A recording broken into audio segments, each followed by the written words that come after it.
obviously you guys got a tough stretch here with Minnesota and San Antonio. You've been saying all along, learning something from the group every time. What are you thinking when you go into a stretch like this after what you guys have had schedule-wise? Tomorrow's the first game of it, so I think that's where our focus is. Really good team, cup game. So everyone knows when those cup games comes, it's just a different intensity. We know they're good. They're big. They have a really good player in Ant that kind of leads the way. Our approach is just to tomorrow, and we'll handle the rest later.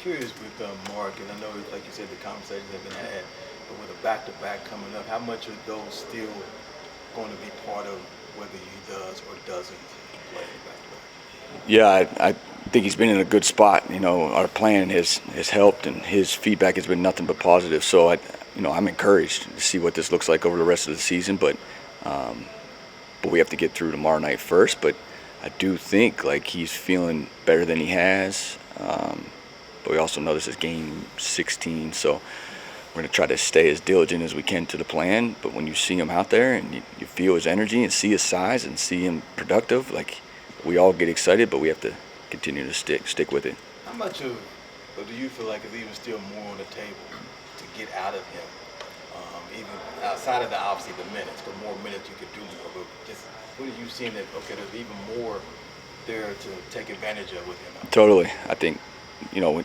you look at now he's been healthy for 15 games, that's a positive string. I think he learns more and more as he goes consistently, week to week into the season. And he's 23 years old. So 23 years old, hasn't played a ton of NBA games, but you just feel his impact. Both sides of the basketball. I thought he was an unbelievable screener. I thought all our fives were unbelievable screener in Portland.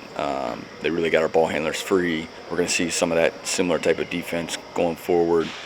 And then just defensively, they size at the rim. I think Portland's a really good downhill, get to the rim team. We needed his size out there. When he wasn't out there, especially there in the first half, Klingon got a couple offensive rebounds when he wasn't out there. So we feel all that.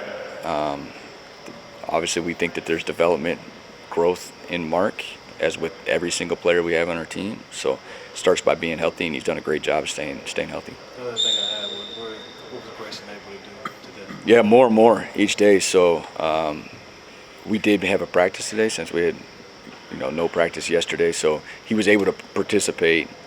We didn't go 5-on-5 or anything like that, but it's definitely trending in the right direction. Again, it's a 3 and 4 here, so yeah, we're hopeful to he feels good after today, and then we'll assess tomorrow. But it is definitely progressing in a good direction. What do you feel like has allowed this group to really gel over these past 6-7 games? Yeah, I would just take it back to the summer work. I don't think it was anything drastically different the last couple weeks. The competitive spirit of the group is real. As you get into the thick of the season, you need that every night. I think playing hard is a skill. Our energy, our togetherness is unique, even now in the NBA.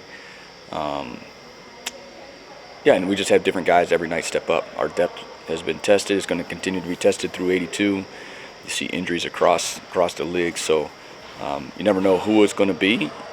Everyone has to be ready, and then when you have really good players that played really well, that's obviously helped us in this stretch. So a little bit of everything each night, and it's going to continue to be someone new in this 3 and 4. Another been getting a lot of attention early on in the season for his play. Just how would you just describe his start to the season? Who was that? Book, yeah. I think he's figured it out. He's had the ball in his hands. We've been able to move him off the ball. Now it's slightly back on the ball a little bit more without Grayson. It's not a surprise. It's just kind of who he is. He's so selfless. He plays super hard defensively. I think that ignites our defense. We feed off of his energy, and he's been able to bring it night after night. Credit to him, credit to our group. We're in the right place right now. We got to keep it going. With Mark, this is the best he's ever finished in that intermediate range, that floater area. And he was even surprised when I told him that, how much of that is a development for you guys, and how important is that to make him that scoring threat so then the defense will collapse? it might be around the league. It feels like everyone wants to get the rim, so everyone wants to take it away. So that level that's slightly outside the rim has become valuable. But at the same time, you need teammates to hit you there. So, we have a selfless group that is able to find him. Again, he's a big target, which is helpful. We're going to need them both, above the rim, vertical threat, and then there in that soft part, especially when X5 is in front of him. We're not going to have him contest clinging chest to chest, or Rudy tomorrow night. But that intermediate area is something we all guards, I think you're going to see around the league, continue to get to that spot and march. How big was it for you guys to go out and support Jalen? It seemed like he was having the time of his life there. It was really cool. I'm so thankful it fit in our schedule. With a no practice day, it's easy to get in and out. And then the guy showed up for him. It's really cool to see the high school, and all his teammates came back along with his family and friends. It's cool to be a part of, and we were able to get in there, in and out. We had a relatively good time, and he was able to spend time with his family. It's cool to be a part of it. When you have that many teammates going to support a guy who's fairly new to the team, how special is that? What does that say about this group? Yeah, that's what we're trying to build, and it's a credit to the group in general. That built the roster, and just these guys. Like, it's not a surprise, right? Like, I think you see it around the league a little bit, but it's mostly when they go visit that city. And I think this was a little bit different, where we had to make the effort on an off day to go do it. But there was one thing that the coach said. It's like how good of a teammate he was in high school, and it's not a surprise because that's who he is right now. Even though he's not out on the court, you can see him just enjoying being around the game of basketball, and guys enjoy being around him. Seems like Ant is getting off the ball faster this year and kind of just letting the offense flow from there. Like, how much does that go into your game plan? Like, you might not be on the ball as much. Yeah, I'm sure it's something that they've talked to him about, as does everything. Everything ebbs and flows a little bit. Early season, it looks like they've been emphasizing that. They have so many threats out there, again, with their size, their physicality, knowing that he's the head of the snake. He puts a lot of pressure on your defense, and they're a really good defensive team. So they've obviously had a lot of success in the last couple of years, and at the head of it is Ant. We'll approach him tomorrow and try to do our best. Coach, why do you think the three bigs has worked? I mean, obviously you guys are now established in the rotation. Mark starts, so Nick goes in, and whoever doesn't go in comes in and starts at second. But why do you think it's working? Yeah, it's a great question. I think, first off, they're really good players, and you have to find ways to get your best players on the floor. They have a selflessness about them that they're able to cheer for their teammates when they're in there. And some of that was to start the season was we didn't have a ton of reps with Mark on the floor in the preseason, and keeping all those guys alive because they play well in the preseason. So yeah, we tried the two bigs at a time for a stretch there. We'll probably end up, we could get back to that. But right now we like trying to figure out, do we need more size with Nick, speed and ability to switch with Oso.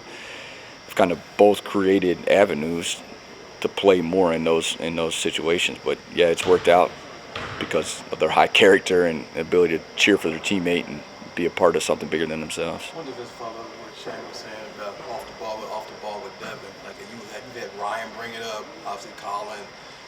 How much of it the offense, like, okay, whoever brings it up, you can get into whatever you need to get into?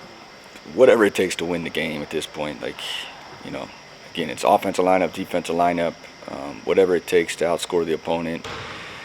We're figuring some of that out as we go along in the season. I'm not sure we all anticipated quite this, but, at times you're going to have to figure it out.